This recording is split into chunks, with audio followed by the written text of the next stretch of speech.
अस्सलाम वालेकुम गाइस, मेरा नाम है मोहम्मद सुबान हैदर और आज सेंटिनियल सोल प्लेटफॉर्म से मैं आपको फ़ोटोशॉप की क्लास 4 में खुश आमदीद कहता हूँ। अपनी प्रीवियस क्लासेस में हमने basic selection tools, pen tool और ब्रश और रेजिंग टूल के बारे में पढ़ा था। आज हम फ़ोटोशॉप के मज़ीद कुछ और टूल्स को डिस्कस करने जा रहे हैं, तो आइए बगैर किसी देरी के शुरू करते हैं।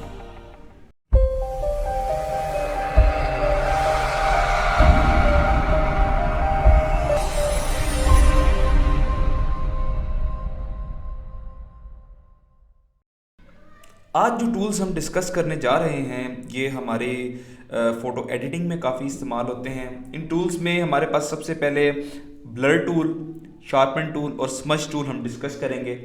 ये टूल्स हमारे पास हमारे लेयर पैनल में ग्रेडियंट के नीचे मौजूद हैं। अगर आप इसके आइकन पे क्लिक करें तो यहाँ से आपको ये तीन ऑप्शंस जो हैं ये देखने को मिलेंगे, blur, sharpen and smudge tool. सबसे पहले मैं आपको इनका इंट्रोडक्शन करवाऊं कि ये टूल किस लिए इस्तेमाल होते हैं। ब्लर टूल, जो कि ऑब्वियसली नाम से जाहिर है कि ये ब्लर या किसी चीज़ को धुंधला करने के लिए इस्तेमाल होता है। शार्पन टूल हमारे पास किसी भी चीज़ की शार्पनेस को इंक्रीज़ करने के लिए इस्तेमाल होता है। और स्मज टूल क्या होता है, किसी भी चीज़ की जो हमारे पास एक अगर हमने मर्ज करने हैं दो कलर्स आपस में, तो उन दो कलर्स को मर्ज करने के लिए हमारे पास स्मज टूल इस्तेमाल होता है। उसके बाद हमारे पास यहाँ पे डॉच टूल, बर्न टूल और स्पॉन्ज टूल आ जाते हैं। ये तीन टूल किस लिए इस्तेमाल होते हैं? डॉच टूल हमारे पास चीज़ों की ब्राइटनेस या हाईलाइट स्टोन्स को जो है वो इंक्रीज़ करने के लिए इस्तेमाल होता है। उसके अलावा जो हमारे पास बर्न टूल है ये हमारे पास चीज़ों की जो डार्कनेस है, जो शेड्स हैं, उन्हें इंक्रीज़ करने के लिए यूज़ होता है। उसके बाद हमारे पास जो स्पॉन्ज टूल है ये हमारे पास किसी भी इमेज की सैचुरेशन या डीसैचुरेशन को इंक्रीज़ डिक्रीज़ करने के लिए इस्तेमाल होता है। तो अब हम इन टूल्स को प्रैक्टिकली किसी इमेज के ऊपर अप्लाई करके देखते हैं। हमारे प्रैक्टिकल के लिए मैं एक इमेज यहाँ पे ऐड करता हूँ। फॉर एग्जांपल हमने अपनी प्रैक्टिस के लिए यहाँ पे एक इमेज ऐड की है। इस इमेज पे हम अपने इन टूल्स को अप्लाई करते हैं।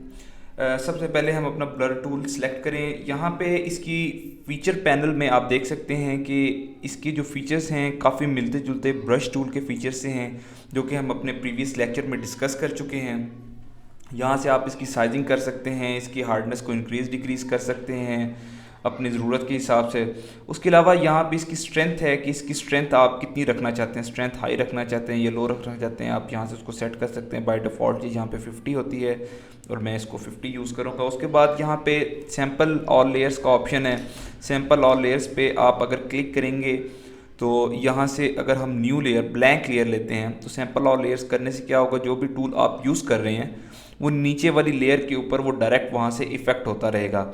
ये देखें, अब ब्लैंक लेयर के ऊपर भी ये यहाँ से ब्लरिंग कर रहा है। लेकिन अगर हम सैम्पल ऑल लेयर ऑफ कर दें तो ये यहाँ पे इस पे इफ़ेक्ट नहीं करेगा। तो इसीलिए हम यहाँ से सैम्पल ऑल लेयर्स इसको ऑन रखते हैं, ताकि हमें जो है अपनी मेन लेयर के ऊपर काम ना करना पड़े, एक अलग लेयर के ऊपर हम काम करें ताकि बाद में हम उसे मॉडिफाई भी कर सकें। फॉर एग्जांपल यहाँ पे इस इमेज का पीछे एक बैकग्राउंड है, हम इस बैकग्राउंड को ब्लर करना चाहते हैं। तो डिफरेंट हमने जो है वो सिलेक्शन टूल्स यूज़ किए थे, तो उन टूल्स की मदद से हम यहाँ से इसकी सिलेक्शन ले लेते हैं।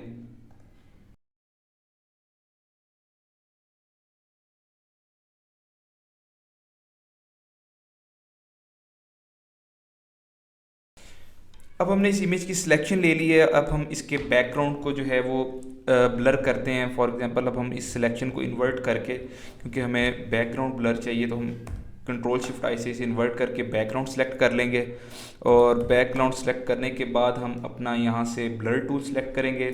इसका साइज़ हम इंक्रीज़ कर लेते हैं और यहाँ से हम इसकी ब्लरनेस जो है वो बढ़ा देते हैं, तब क्योंकि ऑलरेडी ये बैकग्राउंड ब्लर है काफ़ी, तो हम इसकी स्ट्रेंथ हाई करके इसको यहाँ से मज़ीद ब्लर कर सकते हैं। जैसा कि आप देख सकते हैं यहाँ पे सैम्पल और लेयर सेलेक्ट करने की वजह से ये हमारे पास इमेज का यहाँ पे आपको शायद पार्ट नज़र आ रहा हो, तो ये ऑटोमेटिकली नीचे से सिलेक्ट करके उस पर वर्कआउट कर रहा है। तो लाइक जिस तरह हमने यहाँ पे जितना हम इसको बार बार इसके ऊपर ब्रशिंग करेंगे उतना इसके ऊपर इफ़ेक्ट जो है वो इंक्रीज़ होता जाएगा। यहाँ से मैं आपको इसका डिफरेंस दिखाता हूँ। यहाँ पे अगर आप इस लेयर को ऑफ़ करेंगे तो आपको नीचे का डिफरेंस नज़र आएगा। नीचे से वो पहले कम ब्लर थी और ये ब्लर टूल यूज़ करने के बाद उसकी ब्लरनेस जो है वो इंक्रीज़ हो गई है। उसके अलावा हम इस सिलेक्शन को डीसेलेक्ट करके हम चाहते हैं कि इसके कुछ पार्ट्स जो हैं हम उन्हें शार्प करें। शार्प लाइक इसकी जो आइज़ हैं, आइज़ का जो पार्ट है हम इनको शार्प करना चाहते हैं। तो हम ऐसे ही एक न्यू लेयर लेते हैं। न्यू लेयर पे सैंपल और लेयर यहाँ से सिलेक्ट कर लेते हैं। इसकी स्ट्रेंथ हम बाय डिफ़ॉल्ट 50 रहने देते हैं। इसकी भी सेम प्रॉपर्टीज़ हैं लाइक ब्रश की।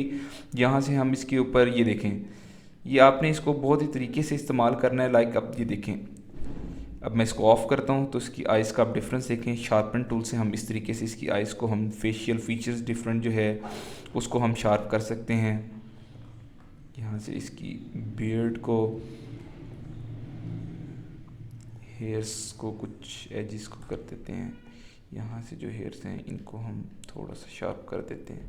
अब देखें यहाँ पे मैंने थोड़ा ज़्यादा उसको प्रेस किया है तो उसका कलर बिल्कुल ही जो है वो अजीब हो गया। तो हमने बहुत ही एहतियात से इसे इस्तेमाल करना है, बिल्कुल ही सॉफ्ट सॉफ्ट से। जैसे जैसे आप इसे यूज़ करते जाएंगे आपकी फ्लुएंसी इसमें बढ़ती जाएगी। उसके बाद हमारे पास यहाँ पे स्मच टूल आ जाता है। स्मच टूल लाइक यहाँ पे इसकी जो लाइंस हैं, अगर हम इन इसके लाइंस को ख़त्म करना चाहते हैं, इन रैचेस को ख़त्म करना चाहते हैं तो हम इसके ऊपर एक न्यू लेयर के ऊपर यहाँ से हम स्मजिंग करते हैं।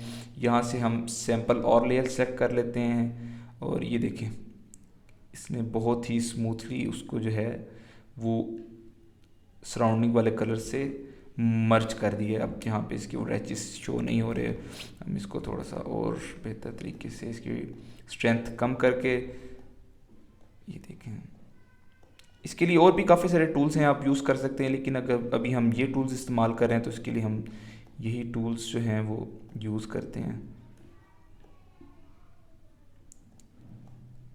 ये देखिए यहाँ से उसकी वो लाइंस जो हैं वो बिल्कुल क्लियर हो गई हैं।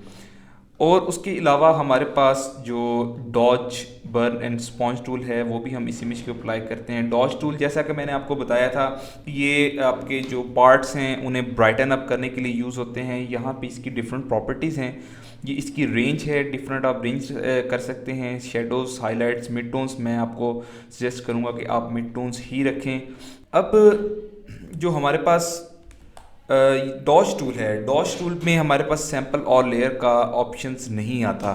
इसके लिए हमारे पास जो भी इमेज है, जो भी हमारे पास प्रोजेक्ट है हम जिस पे काम कर रहे हैं, उसके लिए हमें एक उसी लेयर के ऊपर काम करना पड़ेगा। उसके लिए हमें इस इमेज की जो है एक कॉपी बना लेते हैं, उसके ऊपर हम वर्कआउट करते हैं। मैं इसका साइज़ थोड़ा कम कर लेता हूँ। मैंने आपको बताया था ये ब्राइटन अप के लिए यूज़ होता है। लाइक इसका ये जो पार्ट है ये थोड़ा सा ब्राइटन है, हम इसे और ब्राइट करना चाहते हैं तो यहाँ से मैं इसको थोड़ा थोड़ा जो है इस पे करूँगा तो ये ब्राइटन होता जा रहा है। अब ये देखें ये ब्राइटन अब कोई ख़ास इतना लग नहीं रहा, ये बुरा लग रहा है। तो मैं इसकी यहाँ से टॉलरेंस, एक्सपोजर इसका कम करके इसको अब यहाँ पे ब्रश करता हूँ। लाइक और डिफरेंट पार्ट्स, इसकी नेक है यहाँ पे, ये देखें इस तरीके से हम इसकी जो आर्म है इसको यहाँ से ब्राइटन अप कर सकते हैं।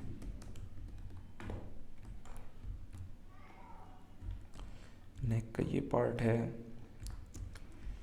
अब ये देखें, आप देख सकते हैं कि अगर हम इसको ऑफ़ करें तो इसकी जो हाइलाइट्स हैं वो ज़्यादा हुई हुई हैं इसको ऑन करने से। उसके बाद हमारे पास बर्न टूल आ जाता है। बर्न टूल मैंने आपको बताया था कि इसकी जो डार्कन पार्ट होते हैं आपके पास इमेज के लिए, जो ब्राइटन है आप उन्हें डार्कन करना चाहें, या डार्क शेडोज़ हैं आप उन्हें इंक्रीज़ करना चाहें। लाइक हम इसके फेस के ऊपर एक यहाँ से इसकी जो डार्क पार्ट्स हैं इन्हें, अब देखें यहाँ पे ये बहुत ज़्यादा डार्क कर रहा है यहाँ से, इसीलिए आप यहाँ से इसका एक्सपोजर जो है वो चेंज करके अपनी ज़रूरत के हिसाब से इसे यूज़ कर सकते हैं। लाइक ये थोड़ा सा और डार्क हो गया और हम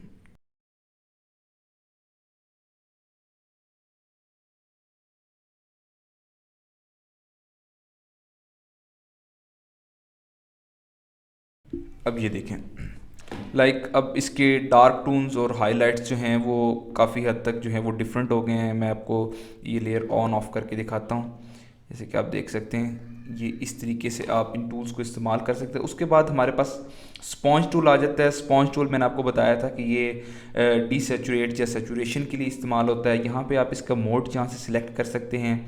सेचुरेट कोई इमेज है, फॉर एग्जांपल इसकी ये शर्ट पे जो पैटर्न बना हुआ है, आप इसे यहाँ से सेचुरेट करना चाह रहे हैं तो इसके ऊपर आप ये देखें, ये इसके कलर को डार्क कर रहा है।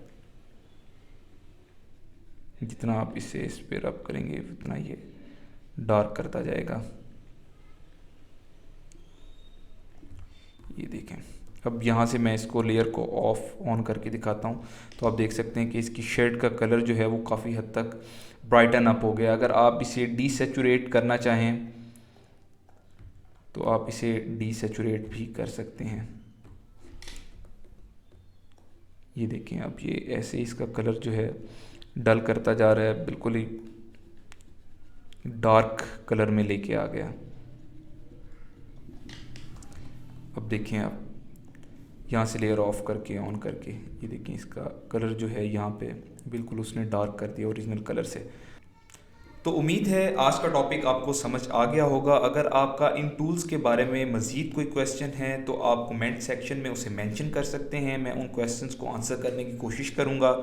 तो इंशाल्लाह अपनी नेक्स्ट क्लास में मिलते हैं। सी यू देन, अल्लाह हाफिज़।